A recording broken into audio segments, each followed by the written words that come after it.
Hi guys, welcome to your video lecture on deforming the Earth's crust. So we've talked a lot about the Earth's crust, like the rock cycle and weathering and erosion. We've talked about plate tectonics and Alfred Wagner and his continental drift theory. We talked about the layers of the Earth, and we talked about the different types of boundaries between those the plates. But now we got to talk about what happens when those boundaries actually move, or when we encounter one of those boundaries. We get some structures and features, and that's what we're going to start talking about today. So for your bell ringer today, I hope that you can remember the plate tectonic boundary song with me. I'm going to sing it. If you do the movements and the song, it's really going to help you remember the three types of boundaries that we do have. Ready? 3, 2, 1. Convergent is colliding, divergent is dividing, transforming is sliding, and that's the boundaries. Da da da da da da. And I heard an encore from the crowd, so one more time. 3, 2, 1. Convergent is colliding, divergent is dividing, transforming is sliding, and that's the boundaries. Da da da da. Fantastic. Memorize that song so that you too can know the three different types of boundaries we have. They're very important in this lesson because as we move forward, we're going to talk about the effects that those boundaries have. Today we're talking about like features like mountains and stuff, but tomorrow and then the next couple days we're going to talk about earthquakes and volcanoes. So very awesome, wonderful, cool, fun stuff, but if you don't know what the boundaries are, you're not going to be able to understand the lessons about earthquakes and volcanoes. So, something I want you to know. The shape of the Earth's crust is always changing. You should have kind of gotten that feeling when we talked about weathering and erosion and the different types of rocks and how we build different rocks and all that good stuff. But more than that, our Earth's crust is always changing because our plates are moving, and that movement can cause stress on the crust as it pulls apart from one another, collides, or slides past. Deformation, just a quick definition here, is the bending, tilting, and breaking of the Earth's crust. So we're not just talking about like volcanoes and stuff, like the big things. We're talking about like the bending and the tilting and eventually the breaking as well. Deformation occurs because of the stress. The stress that we get on Earth comes from the movements of those plates. Remember, those plates move because they're sitting on top of liquid mantle, and as the mantle moves below it, the plates move as well. As those plates move, they cause stress on the crust.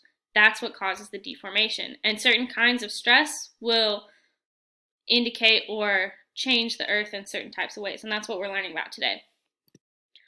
Stress is caused by the pressure that builds up in the crust because of the plate's movements. So as those movements, as you can imagine, even if you just sit here and rub your hands together really, really fast, you can feel the stress, that friction. It's kind of like that when the plates move past one another sometimes. But the faster you move and the more you move, the more friction you feel. The same type of thing happens with our plates. The more they move, the more affected our Earth's crust is going to be, or the more changed. The crust is exposed to three main types of stress. That's what we're looking at today. The first one is compression. If you can imagine, automatically, and I don't know why, when I think compression, I think of like the compression running tights and shorts that you wear when you run, probably because I used to run. But think about how they're squeezing it together. So in compression, our rocks are squeezed together. Rocks are pushed higher in the air, so rocks are pushed higher in the air when a continental crust meets a continental crust. Remember we talked about the difference? Continental crust is the thick crust that like you and I stand on. Oceanic crust, the O's there, are the crusts that are underneath the seafloor. So rocks are pushed higher in the air when our continental crusts are compressed, deeper into the crust when our oceanic plates are compressed, or a combination of both if we've got a continental meeting an ocean plate or crust. And again, you could have told me this by the arrows, because the two plates are colliding, they're squishing together. This is going to occur at a convergent boundary. Remember, convergent is colliding, So at convergent boundaries where my plates are colliding, I experience the stress called compression. Our next one is called tension. Tension happens when two rocks are pulled apart. As a result, our rocks become thinner in the middle. You should be able to see that based on this picture right here. So right here is much thicker than right here. For this one, I want you to think about like silly string or Play-Doh. If I have a ball of Play-Doh or a log brick looking thing of Play-Doh and I pull the sides, the middle is going to start becoming thinner and thinner. That's because of tension. That's exactly how tension works in our tectonic plates. This occurs at divergent boundaries. You could have told me that based on the arrows. Divergent is dividing. So because this divergent boundary, the two plates are dividing or pulling apart, we call this tension. And our last stress. This is called shearing. In a shearing event or shearing stress, rocks are pushed in opposite horizontal directions. Can you predict what type of boundary this would happen at based on that diagram? I hope you were able to tell me that this occurs at a transform boundary. You can see that the two plates are sliding past one another. Remember, convergent is colliding, divergent is dividing, transforming is sliding, and that's the boundaries. So those plates are sliding past one another. As the shearing occurs, we can get rocks that will twist, bend, or even break apart. So this is a pretty stressful stress event here. You can see that we get a lot of different results. When enough stress is applied, the shape of the rock can be permanently changed. So sometimes these stress events happen and the rock snaps back into place, but only if it's a little bit of stress and it's not applied for a very long time. But the longer and the stronger the stress happens, the bigger of an effect you're going to see on your rock, and it can even cause permanent changes. Rocks can respond to stress in three ways. They can either fold, fracture, or fault, and we're going to talk about all of those. Folding is the permanent bending of rock exposed to extreme stress. So this picture right here indicates folding. So you can see that this rock was stressed for a long time and it caused the rock to actually bend. The rock is permanently deformed, but it doesn't break. So on our other three types of responses to stress, we get permanent breaks. This one doesn't. This is caused by compression stress at convergent boundaries. So compression stress will lead to folding. There are two types of folds, the anticline and the syncline. And for the most part, I'm not going to ask you the difference between those two, but I am going to need you to be able to associate compression stress with a convergent boundary and know that when compression stress happens for a long period of time, my rock might fold. And I might want you to be able to identify it in a picture. Would you be able to identify that this picture right here with the lady in the blue coat is folding? I hope so. An anticline is when a fold in a rock that bends upwards. So anti, think opposite of a downward climb. I don't know how to help you. But maybe you can think that this looks like a little A because we have an upward bend in my rock. You can see anticline because we've got an upward bend in this rock right here. And a syncline is a fold in a rock that bends downward. Right here, like a U. Could you have told me that this was a syncline rock? Maybe not. But I hope you could have told me that this was a folding event as a response to compression stress, and that compression stress is caused by a convergent boundary.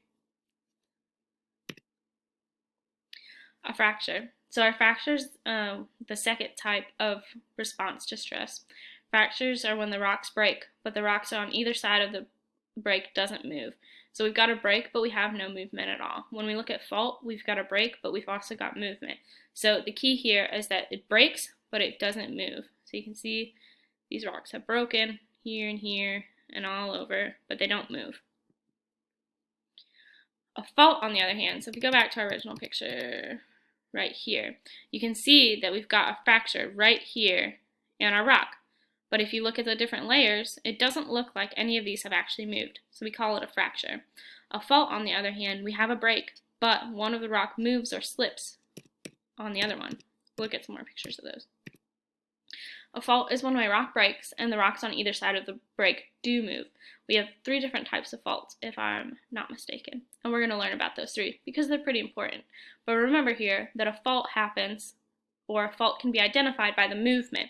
Now, you're not going to actually see the rock move, most likely. What you will see, though, is that our layers start to mess up. So you can see we've got this layer of white rock right here, and then it's not there anymore. It's all the way up here. So you can see that this rock right here, this section on the left, slipped down past this rock on the right. Again, we have 3 types of faults. We have a normal fault, which is where one side of the fault plane drops down, like what you just saw. Rocks above the normal fault line are called the hanging wall, and the rock below the normal fault line is called the footwall. This occurs along divergent boundaries because of tension stress. So we get our faults because of tension stress. Now, we didn't really say how we get fractures in rocks, and that's okay because most of the different types of stress can cause it. But this happens, our faults happen at tension, or at divergent boundaries where tension stress occurs. So you can see here, this is a normal fault. We've got the fault plane right here and our fault line. The wall below the fault line is called the hanging wall. The wall above the fault line is called the footwall. Now, I might not necessarily want you to know footwall and hanging wall, but I do want you to be able to identify what a normal fault looks like. Can you see?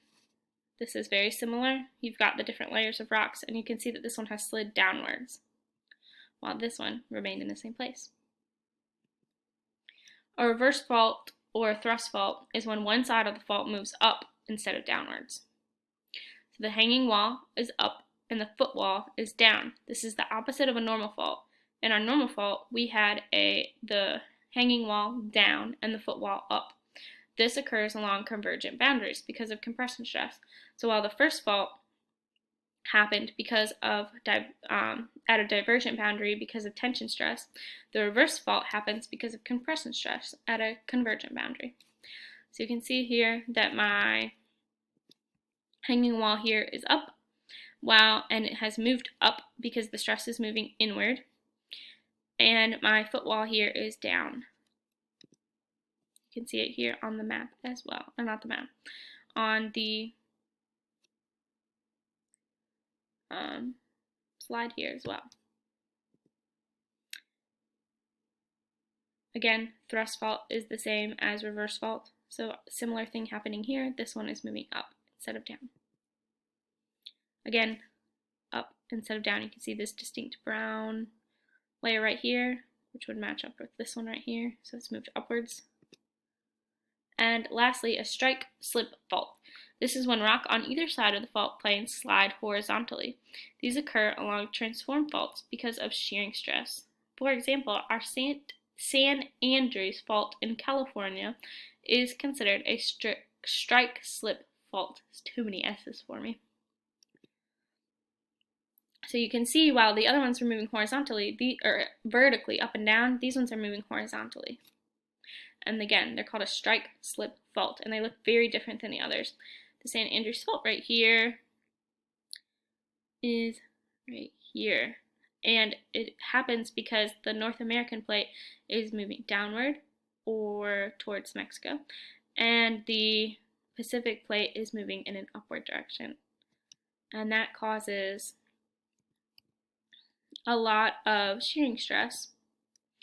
And that's actually, again, why we get the earthquakes, but we'll save that for tomorrow when we study earthquakes. Here's an example of what it might look like on a huge scale. So these are big. This isn't a little rock. It's a big rock.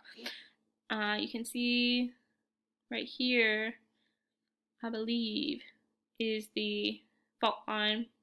And you can't tell exactly. I wouldn't ask you to identify it based on a picture like this. I would most likely give you a diagram with arrows so you would know which way it's moving. That's the end of the lecture.